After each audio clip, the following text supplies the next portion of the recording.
常常听人讲，先做互囡仔看，才讲互囡仔听。教囝有仇，唔通教囝爬树，做一个好榜样。虽然这大人爱做囡仔人的榜样，不过恁敢有想过讲，一个囡仔伊根本就无想要捌水，无想要学仇，敢去尊重这囡仔的意愿呢？这国教行动联盟呢，因就发现讲，即摆有真少单位愿意针对着青年来做因教育问题调查，做一个完整的规划。因也按算讲要针对这国小5年啊到高中3年的学生，发动一份问卷调查，要统计一寡少年人上届要义的10项议题，来互政府将做这施政的参考。伫未来设计政策的时阵呢，会当对囡仔的角度来出发，设计出适合因的政策。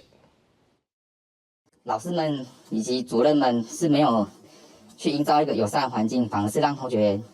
去笑说、去排挤他。过去台中的国小校园传出疑似霸凌事件，唔但同学校方的主任也涉嫌霸凌。国教行动联盟指出，霸凌议题受到关心，校园霸凌事件也一再发生。虽然有管道会使互学生啊申诉，但是学生啊敢知影安怎申诉，敢敢申诉，顾虑啥物？加上设计制度的拢是大人，对学生囡仔来讲，有可能设想就无够周全。觉得大人也有关注到，但是小孩子他们其实对于这个议题，他们里面是很多是不知所措的，特别是那些他们接受过霸凌的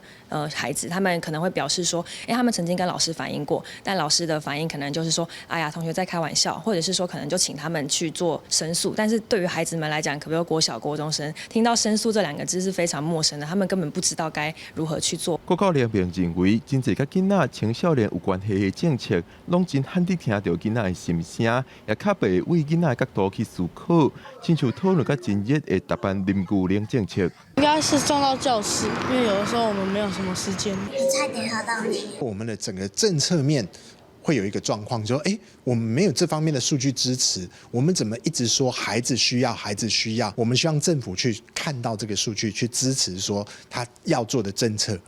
这种还是互相沟通的过程。联盟表示，政府推动班班啉牛奶政策，虽然本意真好，但是有的囡仔讨厌啉牛奶，有的囡仔啉牛奶会落屎，这寡来自囡仔的声音，定互人无注意到。所以，国教联盟按算透过社群媒体，针对国校5年啊到高中3年的学生进行电子问卷调查，去了解青少年要义啥款议题。希望收集3000份调查，每年1过公布调查结果，予政府做参考。希望以后定政策，爱为囡仔的角度去思考。